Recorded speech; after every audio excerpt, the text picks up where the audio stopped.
Now here what you're seeing is a very depleted palette. You're seeing that there's not much color in many of these wells. See, that one's depleted, that one's depleted. So I'd have to dig into that or make it moist to begin with.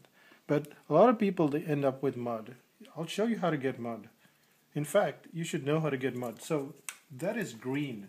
Okay, that's very dark green. I forget what exactly it is, but look at that. It's green.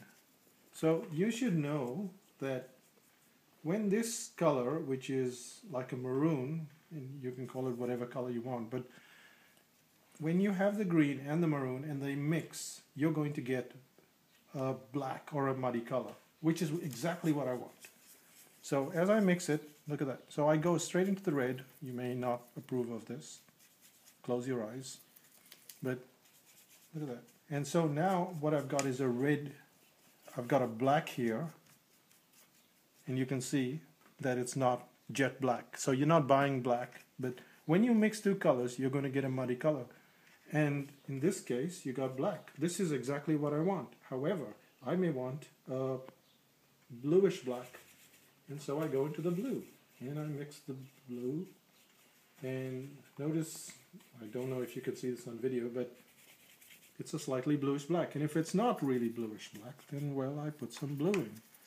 And I'm not really going and cleaning up my brush because I don't really care about it. But now I've got a bluish black. So you can see the difference between this black and that black. And then if I want a reddish black, then I'll go back again, same brush, not washed, and I'll mix it with that. And it's almost purplish, so we'll put some more green. But now I've got here a reddish black, and a bluish black, and a black grayish black. And some people put in even brown, so that's burnt sienna, and look at that, you get another type of black. You know, a little blue into that, and now you've got a different black. And people are often trying to avoid these muddy colors, but they're beautiful colors. Look at that range here. A brownish black, a reddish black, a bluish black, and a grayish black. And of course here, if we go further, we can even get a greenish black. So the point is that if you're going to be afraid of your paint, of your palette, then you're not going to go very far.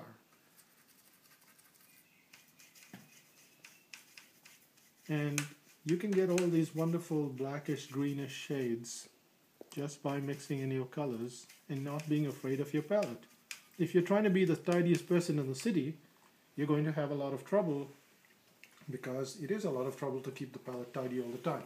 Now, with regard to using colors, see, that's straight out of the tube. Almost no one, the only time you're going to use something straight out of the tube is if you want to make like a little, you know, something on your palette, like, you know, like a mask or something really thick. So it's like toothpaste. It's that thick. It's, of course, this is a big brush. I would use a really fine brush. I would use maybe a 5-number brush, or I would use a 2-number brush to get something that was, you know, little, maybe branches and stuff like that. That's what I would use for that. But look at this. It's red now, and this is not what I would use on my palette most of the time. Most of the time I'd go into my black and mix it up a bit, and notice it's slightly different. Or I would put in some, I'm mixing here a bit, but put in some yellow and get an orangish. Now this is, when I look at the orange here, you look at this orange.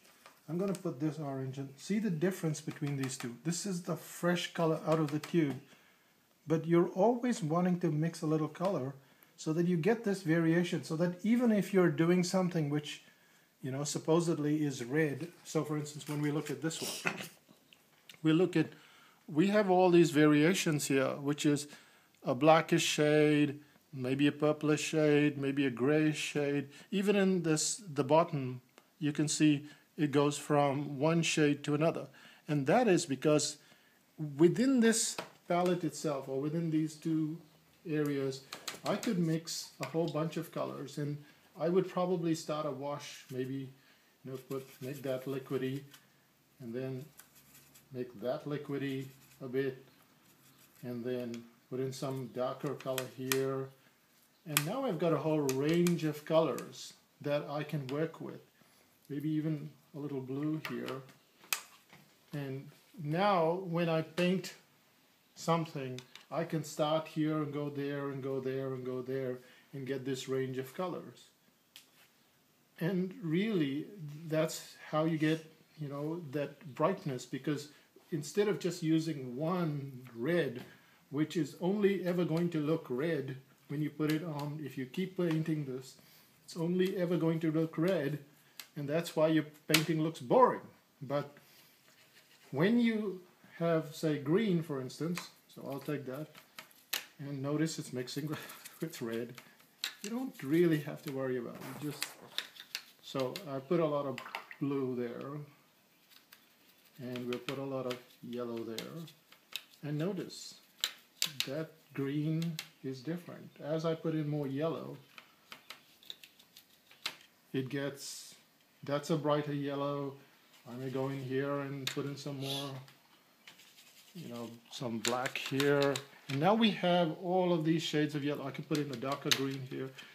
But I can go from left to right, or however you want to organize it. To me, it doesn't really matter, because I just keep on putting stuff as I go along. I'll just, oh, I want to make that darker, I want to make that lighter. I'll just keep adding stuff, or I'll move stuff from here to here. And now I've got all of these greens. And notice how bright this is, because it's all contrasting with each other, and that's what makes your leaves better, your stuff better. Instead of one big patch of red, you have orange, red, you know, deeper red, some black has gone into it, some blue has gone into it. It's all interesting, and it makes the picture interesting. And it, you know, you can see it all in the palette, so if you find that it's got too muddy, no problem, just keep refreshing it a bit. And there we go. We've got all these shades. And now you've got that whole range, and that's what makes your picture jump out. See how bright that is. So don't be afraid, because in blacks there is a whole range, in reds there's a whole range, in green there's a whole range, and that's what you need to do. Have fun on the palette, forget the paper. Start with the palette.